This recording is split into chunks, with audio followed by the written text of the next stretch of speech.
Exam hall అక్కడుండే నిశ్శబ్దం మనందరికీ తెలిసిన విషయమే కదా. అక్కడ అటూ ఇటూ నడుస్తూ ఉండే ఒక ఇన్విజిలేటర్. చూడ్డానికి వాళ్ల పని చాలా ప్రశాంతంగా సింపుల్గా అనిపించొచ్చు, కానీ ఆ కనిపించే నిశ్శబ్దం వెనుక కఠినమైన నియమాలు, టైంతో పరుగు పందెం, ఇంకా చాలా పెద్ద బాధ్యతలతో నడిచే ఓ ప్రపంచముంది. రండి మనందరం కలిసి ఆ ప్రపంచంలోకి ఓసారి తొంగి చూద్దాం. ఇప్పుడు మనం తెలుసుకోబోయే విషయాలకి ఇదే మూల ప్రశ్న. అసలు ఒక ఇన్విజిలేటర్ అంటే కేవలం పర్యవేక్షకుడేనా, లేక అంతకు మించి ఇంకేమైనా ఉందా? ఒక పరీక్ష నిష్పక్షపాతంగా జరగాలంటే, దాన్ని కాపాడాలంటే అసలు ఏమవసరమో ఇప్పుడు చూద్దాం. అన్నీ ఇక్కడ్నుంచే మొదలవుతాయి. ఇదిగోండి, ఇదేదో మామూలు సూచనల లిస్ట్ కాదు, ఇదొక పక్కా ప్రణాళిక. ప్రతి అడుగు, ప్రతి పని ఎలా చెయ్యాలో ముందే రాసి ఉంటుంది. చిన్న పొరపాటుక్కూడా ఇక్కడసలు ఛాన్సే లేదు. సరే, ఇప్పుడు మనం 4 ముఖ్యమైన విషయాలు చూడబోతున్నాం. ముందు ఇన్విజిలేటర్ల పాత్ర ఏంటి, ఆ తర్వాత పేపర్లు ఎలా పంచుతారు, అలాగే చాలా కీలకమైన బార్కోడ్, స్టెప్లర్ ప్రాసెస్ ఏంటి, చివరగా ఫలితాల్ని ఎలా భద్రపరుస్తారు. ఇలా ఒకదాని తర్వాత ఒకటి అన్నీ చూద్దాం. సో, ఫస్ట్ పాయింట్, ఇన్విజిలేటర్ల పాత్రనే అర్థం చేసుకుందాం. వాళ్లు కేవలం హాల్లో అటూ ఇంటూ నడిచేవాళ్లు కాదు. పరీక్ష ఎంత నిజాయితీగా జరుగుతుందనే దానికి వాళ్లే అసలైన గార్డియన్స్ అన్నమాట. అంటే ఇన్విజిలేటర్ పని కేవలం గమనించడం మాత్రమే కాదు, బార్ కోడింగ్ సిస్టంలో ఎలాంటి తప్పులు జరగకుండా చూసుకోవాలి.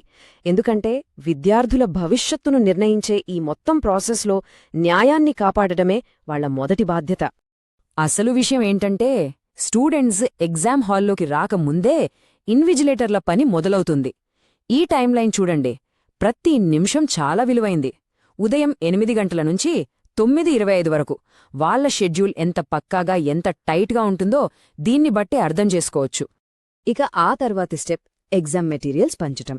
ఇది కూడా ఏదో మామూలుగా చేసే పని కాదు. చాలా పద్ధతిగా 2 దశల్లో జరిగే ఓ ముఖ్యమైన ప్రక్రియ. ప్రతి అడుగు చాలా జాగ్రత్తగా వెయ్యాలి. ఇన్విజిలేటర్లు ముఖ్యంగా 2 డాక్యుమెంట్స్ ఇవ్వాలి. ఒకటి ఆన్సర్ బుక్లెట్, 2 OMR షీట్.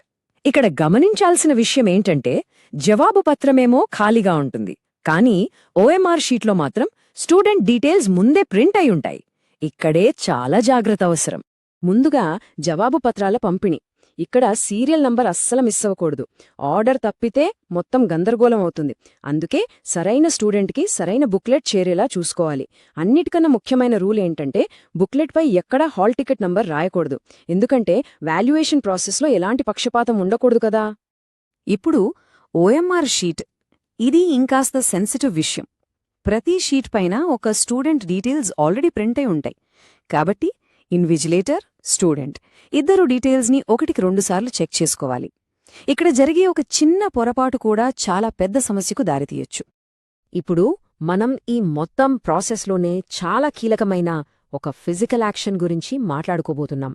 ఇది చాలా చిన్న పనిలా అనిపించినా దీని ప్రాముఖ్యత మాత్రం చాలా చాలా ఎక్కువ. ఈ లైన్ గమనించారా? ఎవరో ఒకరిద్దరు చేసే పని కాదిది. ఆ ఇన్విజిలేటరే పర్సనల్గా ప్రతి స్టూడెంట్ దగ్గరికి వెళ్లి ఈ పని పూర్తి చేయాలి. అంటే ఇది వాళ్ల వ్యక్తిగత బాధ్యత అన్నమాట.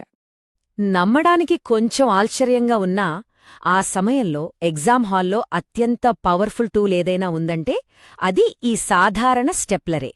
ఒక చిన్న వస్తువు పరీక్ష భద్రతకు గుండెకాయలా ఎలా మారుతుందో చూడండి.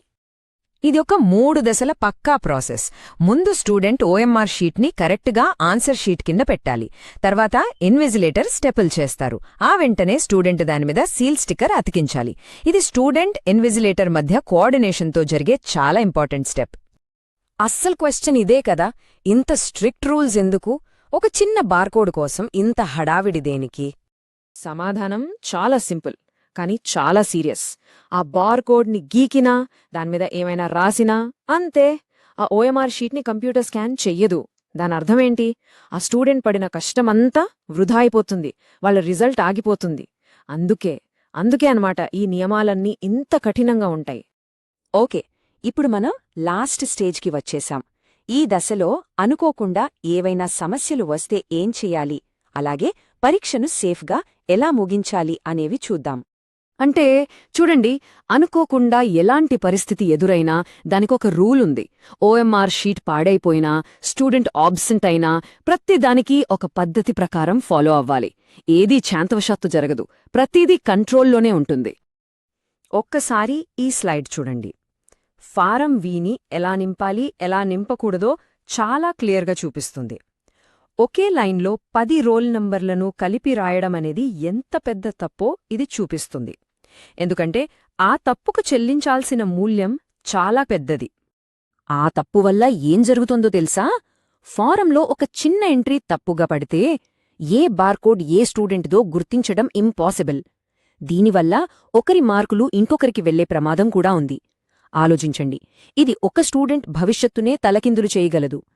ఎగ్జామ్ చివరి నిమిషాలు కూడా అంతే ముఖ్యం.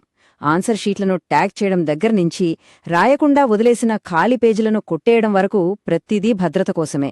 చివరి పేపర్ వాళ్ల చేతికొచ్చేదాకా ఇన్విజిలేటర్ అలర్ట్గా ఉండాల్సిందే. చివరగా ఈ మాటలు వినండి. ఇవి ఇన్విజిలేటర్ బాధ్యత ఎంత తీవ్రమైనదో చెప్తాయి. ఇది కేవలం ఒక ఉద్యోగం కాదు, ఇదొక చట్టపరమైన బాధ్యత. ఏ చిన్న రూల్ బ్రేక్ చేసినా దాని పర్యవసనాలు చాలా సీరియస్గా ఉంటాయి. కాబట్టి మనం నెక్స్ట్ టైం ఎప్పుడైనా ఒక ఎగ్జామ్ హాల్ని చూసినప్పుడు అక్కడి నిశ్శబ్దం వెనుక ఎంత కఠినమైన, ఎంత ఖచ్చితమైన, ఎంత బాధ్యతాయుతమైన సిస్టమ్ నడుస్తుందో గుర్తుంచుకుందాం. అది కేవలం ఒక గది కాదు, అదొక హై సెక్యూరిటీ ఆపరేషన్ జోన్. పరీక్ష హాల్, ఆ పేరు వినగానే మనందరికీ గుర్తొచ్చేదేంటి? ఆ పిన్ డ్రాప్ సైలెన్స్, ఆ టెన్షన్ కదా.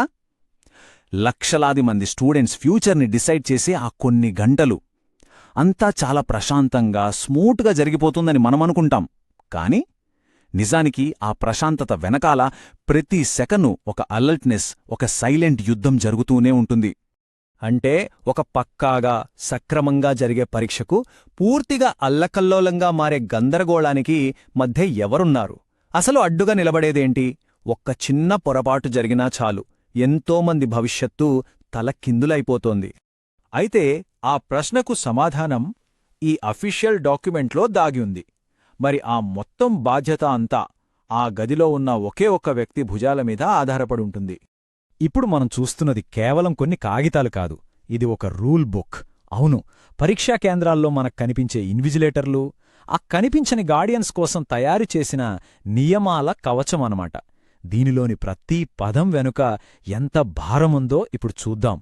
ఈ ఇన్స్ట్రక్షన్స్ ప్రకారం చూస్తే ఇన్విజిలేటర్ డ్యూటీ కేవలం పర్యవేక్షించడం మాత్రమే కాదు, అది అంతకంటే చాలా చాలా పెద్ద బాధ్యత. చూడండి, ఈ డాక్యుమెంట్ స్టార్టింగ్లోనే ఈ వాక్యముంది. ఇది కేవలం ఒక వార్నింగ్ కాదు, ఇదొక ఫ్యాక్ట్.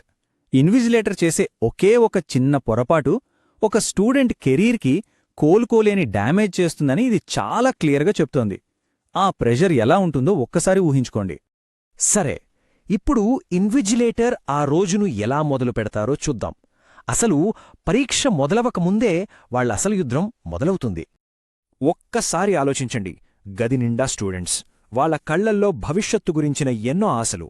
టైం దగ్గర పడుతోంది, కాని ఇన్విజిలేటర్ చేతిలో ఉన్నవి ఆ రోజు జరగాల్సిన పరీక్ష పేపర్లు కాకపోతే, లేదా ఇంగ్లీష్ మీడియం స్టూడెంట్కి తెలుగు మీడియం పేపరిస్తే ఎంత గందరగోళం! అలాంటి గందరగోళాన్ని ఆపడానికే ఈ 3 స్టెప్ వెరిఫికేషన్ పెట్టారు.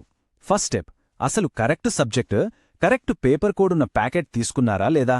సెకండ్, సరైన మీడియం, సరైన డేటున్నాయా? ఇక చివరిది, చాలా చాలా ఇంపార్టెంట్, ఆ రూంలో ఎంతమంది స్టూడెంట్స్ ఉన్నారో చేతిలో అన్ని పేపర్లున్నాయా లేదా అని కౌంట్ చేసుకోవడం. ఈ స్లైడ్లో ఉన్న ఒరిజినల్ డాక్యుమెంట్ను చూస్తే ప్రతి రూల్ ఎంత క్లియర్గా, స్ట్రెయిట్గా ఉందో మనకు అర్థమవుతోంది. ఇక్కడ పొరపాట్లకు, అజాగ్రత్తకు అస్సలు ఛాన్స్ లేదు. ఇక్కడ మనం గుర్తుపెట్టుకోవాల్సిన విషయం ఏంటంటే, ఏదైనా తప్పు జరిగితే సిస్టమ్ సరిగ్గా లేదు అని చెప్పి తప్పించుకోవడానికి లేదు. రెస్పాన్సిబిలిటీ అనేది కంప్లీట్గా పర్సనల్. ఆ గదిలో వారే సర్వం, వారే బాధ్యులు. పేపర్లు పంచడానికి ముందు ఇంకో ఇంపార్టెంట్ స్టెప్ ఉంది. అదేంటంటే, అసలు పరీక్ష రాసేది సరైన క్యాండిడేటేనా కాదా అని కన్ఫర్మ్ చేసుకోవడం. హాల్ టికెట్లోని ఫోటో, అటెండెన్స్ షీట్లోని ఫోటో, కళ్ల ముందు కూర్చున్న వ్యక్తి, ఈ 3 ఒకటేనా అని క్రాస్ చెక్ చెయ్యాలి. ఓకే, ఇప్పుడు ఇన్విజిలేటర్ పనిలో అత్యంత కాంప్లెక్స్ ఇంకా రిస్కీ ఫేజ్ వస్తుంది. ఒక్క చిన్న తప్పు జరిగినా ఒక స్టూడెంట్ 1 సంవత్సరం మొత్తం కోల్పోయే ప్రమాదం ఉన్న దశ ఇది. ఈ టేబుల్ చూస్తే సింపుల్గా అనిపిస్తోంది కదా, కానే అసలు చిక్కంతా ఇక్కడే ఉంది. అతి పెద్ద తప్పులు జరిగేది కూడా ఈ పాయింట్ దగ్గరే. ఓసారి ఆలోచించండి, 100 మార్కుల ఫస్ట్ లాంగ్వేజ్ తెలుగు పేపర్ రాయాల్సిన స్టూడెంట్కి పొరపాటున 70 మార్కుల కాంపోజిట్ కోర్స్ పేపర్ ఇచ్చేస్తే ఏంటి పరిస్థితి? ఆ స్టూడెంట్ భవిష్యత్తు ఏమైపోవాలి? ఇంకో ఎగ్జాంపుల్ చూడండి, ఫస్ట్ లాంగ్వేజ్ హిందీ తీసుకున్న వాళ్లకు సెకండ్ లాంగ్వేజ్ తెలుగు పేపర్ ఇవ్వాలి. ఈ చిన్న చిన్న తేడాలు గమనించకపోతే దాని ఇంపాక్ట్ మాత్రం చాలా చాలా పెద్దదిగా ఉంటుంది. ఈ రూల్స్ని ఇంత డీటెయిల్డ్గా ఎందుకు చెప్పాల్సొస్తోందంటే, ఈ డాక్యుమెంట్ ప్రకారమే ప్రతి సంవత్సరం ఇలాంటి తప్పులు జరుగుతూనే ఉన్నాయట. అంటే ఇది ఒక ప్రాక్టికల్ ప్రాబ్లం అన్నమాట. మళ్ళీ పర్యవసానం ఏంటో చాలా క్లియర్గా చెప్పారు.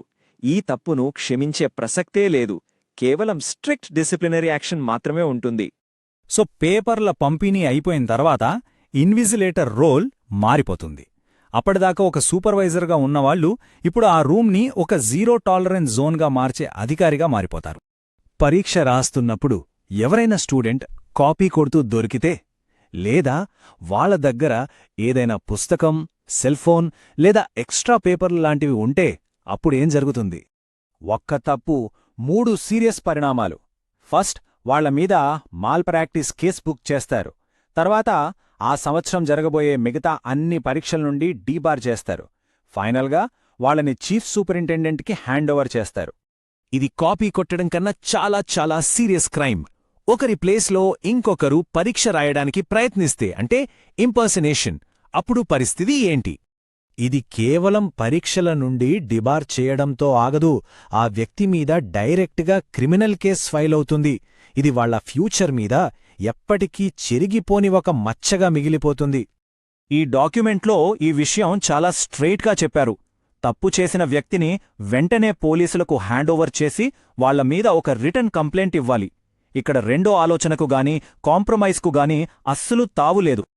ఇందాకట్నుంచే ఇన్విజిలేటర్ అందర్నీ గమనిస్తున్నారని అనుకున్నాం కదా, కాని అసలు విషయమేంటంటే ఇన్విజిలేటర్ను కూడా గమనించేవాళ్లుంటారు. ఫ్లయింగ్ స్క్వాడ్ లాంటి టీమ్స్ సడన్ చెకింగ్కొచ్చినప్పుడు ఆ గదిలో ఏ చిన్న పొరపాటు దొరికినా దానికి ఇన్విజిలేటరే బాధ్యత వహించాల్సొస్తుంది. అంటే ఇప్పటిదాకా మనం చూసిందేంటి? ఇన్విజిలేటర్ పాత్ర అంటే కేవలం రూంలో అటూ ఇటూ తిరగడం కాదు. అది కంప్లీట్ రెస్పాన్సిబిలిటీతో, చాలా ప్రెషర్తో కూడుకున్న జాబ్. అక్కడ చిన్న పొరపాటుకు కూడా ఆస్కారం ఉండదు.